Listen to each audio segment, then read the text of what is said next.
আজারি ভাইয়ের মাহফিলে আমরা শুনতে পাচ্ছি অনেকে চেন হারিয়েছেন, মোবাইল হারিয়েছেন।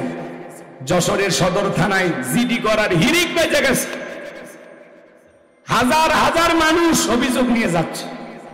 এখন এর পিছনে অন্য কোনো কারণ আছে কিনা এটাও দেখা লাগবে, কথা বলেন ঠিক কিনা। তা আসলে আর যারা এই যে বড় বড় প্রোগ্রাম গুলোতে যান, আজারি ভাইয়ের মাহফিলে অনেকে মোবাইল হারাইছে, চেন হারাইছে, নানান কথা শোনা যায়। তো আমরা মা বোনদেরকে বলো, মা বড় কোনো প্রোগ্রামে গেলে গলায় এবং হাতে পায়ে কোনো সোনার জিনিস ব্যবহার করবেন না। এগুলো বাড়িতে রেখে যাবেন, টাচ মোবাইল বাড়িতে রেখে যাবেন, খালি যোগাযোগের জন্য একটা ছোটখাটো মোবাইল নিয়ে যাবেন। আর মোবাইল নিয়ে গেলে খুব সাবধান।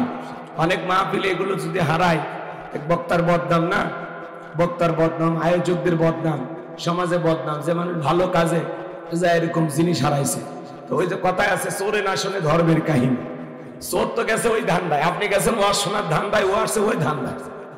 কার পকেট কিভাবে মারা যায়, কারণ বেশি ভিড়, বেশি গ্যাদারিং, বেশি ঝামেলা, কথা ঠিক কিনা।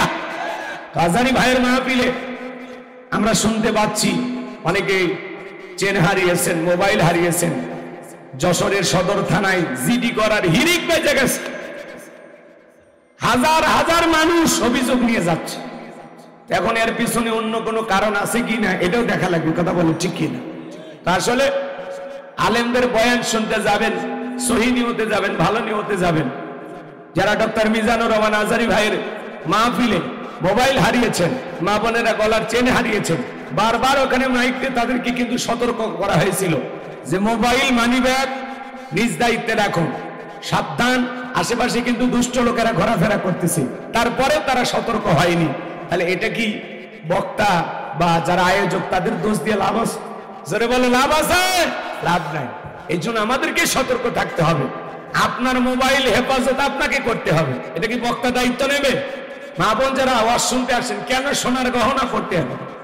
সোনার গহনা বাড়িতে পরবেন, মাহফিলে আসার সময় রাতের বেলা হইতে পারে, নানান ধরনের দুর্ঘটনা ঘটতে পারে। এই জন্য সাবধান। আল্লাহ আমার মা বোনদেরকে সঠিক বুঝ দান করুন। জোরে বলুন আমিন।